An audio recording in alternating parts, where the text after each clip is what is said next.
Menikahi Hot Om. Bab 206.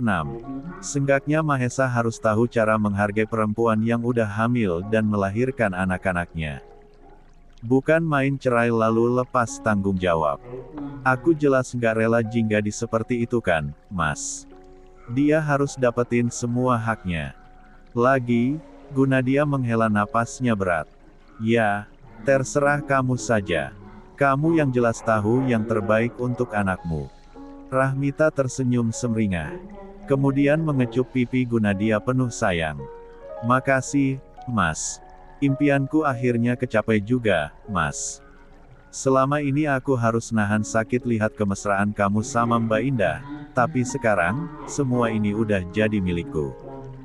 Tinggal sedikit lagi urusanmu dengan perempuan itu, lalu setelah itu hanya aku yang akan jadi ratunya. Rahmita dan Gunadia pun mengobrol santai di ruang tengah itu walau Rahmitalah yang mendominasi pembicaraan. Gunadia, lelaki itu lebih banyak diam dan menanggapi Rahmita sekadarnya saja. Mas. Kamu dengar sesuatu nggak? Gunadia pun menajamkan telinganya. Ia jelas bisa menangkap ada suara ribut-ribut dari luar sana. Seperti orang yang sedang berkelahi. Apa ada maling, Mas? Ucap Rahmita mulai khawatir. Gunadia pun beranjak dari duduknya. Mulai melangkah melewati ruang tengah dan mengintip dari sela kaca besar rumahnya. Bisa ia lihat, dua lelaki bertopeng sedang berkelahi dengan para bodyguard-nya. Gunadia pun langsung menggeram melihat apa yang terjadi di depan matanya. Sepertinya, dua orang itu bukan orang biasa. 10 bodyguard yang menjaga rumahnya hanya tersisa 5 yang masih bertahan untuk melawan. Sisanya sudah ambruk ketika mereka menusukkan sesuatu ke tubuh mereka. Semacam suntikan seperti bius. Mas, gimana ini, Mas? Ucap Rahmita ketakutan. Gimana ini? Siapa mereka? Rampok, ucap Gunadia singkat. Pasti rampok. Tahu sepertinya kalau rumah sebesar ini sedang sepi. Sudah diintai. Terus kita harus gimana, Mas? Ucap Rahmita gemetaran. Rahmi takut, Mas. Astaga. Kurang ajar sekali rampok-rampok itu. Pergi ke atas. Bangunkan ibu dan Jingga. Pergi lewat pintu belakang. Ya ampun, Mas. Pintu belakang itu jauh sekali, Mas. Gelap. Ngelewatin kolam sama kebun belakang. Mas lupa kalau pekarangan rumah ini besar sekali. Gunadia berdecak tidak suka. Lalu kamu mau bagaimana? Lewat depan sana biar disergap sama penjahat-penjahat itu. Silahkan kalau berani nantang maut. Rahmita menghela napasnya gusar. Mas kok ngomongnya seperti itu, Mas? Rahmi cuma cemas. Takut kalau di belakang sana malah banyak bahayanya. Astaga. Gimana ini, Mas? Makanya nurut apa kata saya, Rahmita. Kamu ini bantah aja terus. Bangunkan anakmu, dan ibumu. Bawa mereka lewat belakang kalau mau selamat. Cuma ibu, Mas. Jingga nggak di rumah. Mas lupa kalau dia pamit ke rumah temannya. Masih belum pulang. Sejenak Gunadia menoleh pada Rahmita. Kalau begitu hubungi dia. Jangan sampai pulang dulu ke rumah ini. Bisa bahaya kalau dia pulang. Iya, Mas. Rahmita pun langsung bergegas hendak meninggalkan suaminya. Tapi kembali menoleh saat lelaki itu malah tetap berada di tempatnya. Lalu bagaimana dengan Mas Gunadia? Tidak perlu mencemaskan aku, Rahmita. Akan aku tembak kepala begundal-begundal tidak berguna itu. Pergilah dengan cepat. Awalnya Rahmita ragu untuk meninggalkan Gunadia. Tapi akhirnya kakinya kembali bergerak kala pria itu dengan tegas membentaknya. Gunadia pun segera bergerak menuju kamarnya. Membuka sebuah laci rahasia yang menyimpan senjata apinya di sana. Ia kembali mengintai. Mengedarkan pandangannya lebih luas. Tidak hanya 2 orang, ia melihat ada lebih dari 5 orang yang sedang mengepung rumahnya. Gelisah.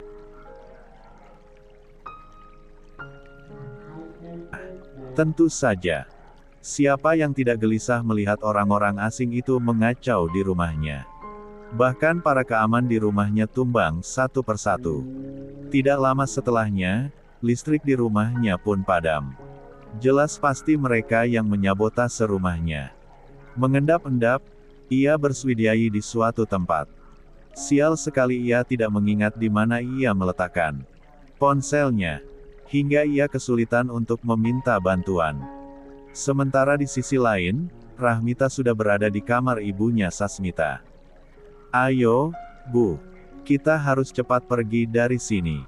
Bahaya, Bu," ucap Rahmita yang sudah panik bukan main. "Ayolah, Bu." Sasmita pun menghela napasnya lelah. Jujur saja, sejak mengetahui perbuatan Gunadia dan Rahmita, ia pun merasakan perasaan sakit yang luar biasa. Entah kenapa ia merasa dikhianati. Terlebih selama ini Rahmita menutupi semua fakta itu darinya. Perasaan malu pun menggorogoti dirinya. Tidak menyangka jika anak dan keponakannya main belakang terhadap kakak laki-lakinya itu, Eyang Sastro, ia sampai tidak punya muka. "Tebu nggak akan kuat kalau kamu suruh lari-larian ke belakang sana, Rahmita. Pergilah. Biar saja ibu di sini." Rahmita menggeleng kuat. Saking paniknya ia meninggalkan ponselnya di lantai 1. Keadaan sudah sangat gelap seperti ini. Untung saja ada lilin aromaterapi dan korek api yang tersimpan di laci meja kamar Sasmita. "Enggak, Bu. Enggak mungkin kalau Rahmi ninggalin ibu sendirian di sini. Enggak mungkin." Eyang Sasmita menghela napasnya dalam-dalam. Ada setumpuk penyesalan yang merongrong dadanya. Masih tidak menyangka, bagaimana semua ini bisa terjadi. Ia sudah serakah dan gelap mata. Dan sekarang, apa yang dia dapatkan? Tidak ada kebahagiaan. Rasanya jauh daripada itu. Lalu mau bagaimana? Terlebih saat Eyang Sastro memberikan segala nasihat dan juga wejangannya. Obrolan panjang siang itu membawanya pada titik sadarnya. Kita sudah tua, Sasmita. Waktunya banyak-banyak mendekatkan diri pada Sang Pencipta. Bukan malah berbuat yang akan menimbulkan murka Tuhan. Eyang Sasmita bisa melihat gurat kecewa yang tercetak jelas di wajah kakak kandungnya tersebut. "Kau aku sayangi sejak kecil. Aku timang dan aku manjakan. Semua harta orang tua juga aku minta dibagi rata saja walau ayah dan ibu kita memegang teguh bahwa anak laki-laki harus dapat lebih banyak berdasarkan kebiasaan adat dan agama, tapi kenapa itu tidak cukup bagimu? Kenapa sampai melakukan hal-hal picik seperti ini? Benar jika ada pepatah mengatakan, jangan membalas kejahatan dengan kejahatan. Dan itulah yang dilakukan oleh kakaknya ini. Seharusnya ia sudah diusir, dilempar ke jalanan. Tapi tidak dilakukan. Sikap legawannya malah membuat semakin merasa bersalah. Jika memang harta yang menjadi masalahnya, kenapa kau tidak mengatakannya? Kenapa tindakanmu sejauh ini? Akan kuberi padamu secara cuma-cuma, Sasmita. Kau minta berapa akan kukasih. Dan saat itu, ia hanya bisa meneteskan air matanya. Perlahan namun pasti, ia dan putrinya Rahmita memiliki andil besar dalam menghancurkan keluarga Eyang Sastro. Carut-marut keluarga itu, ia dan anaknya lah biang terbesarnya. Semuanya mereka aduk dan adu domba.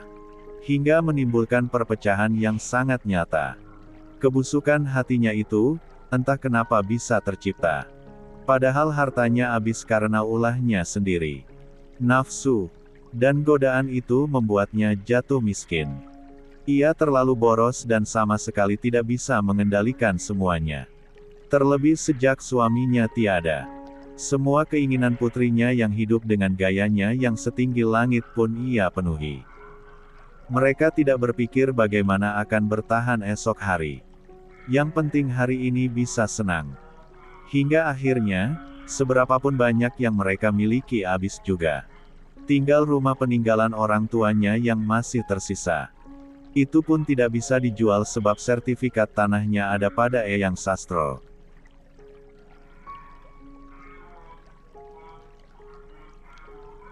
Kini rumah itu ditempati oleh Laivia dan Bagas untuk meneruskan studi mereka.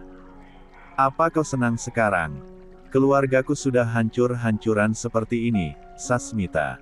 Semua orang menderita. Anak, cucu, menantuku, semuanya berseteru. Padahal kebahagiaanmu yang adalah adik kesayanganku juga menjadi prioritasku.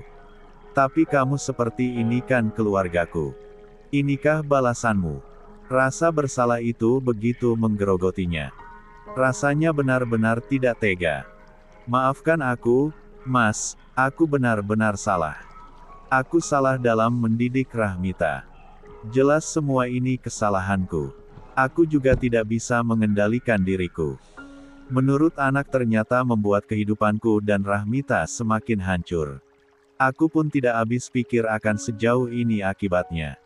Perbaikilah selagi sempat, Sasmita. Aku, sebagai kakakmu hanya bisa memberitahumu yang terbaik. Kakak mana yang akan tega melihat adiknya menderita? Tapi sebelumnya aku ingin mengajarkan padamu apa. Itu artinya menghargai dan mempertahankan. Selama ini kau tidak bisa menghargai apapun yang menjadi milikmu, hingga pada akhirnya satu persatu hilang.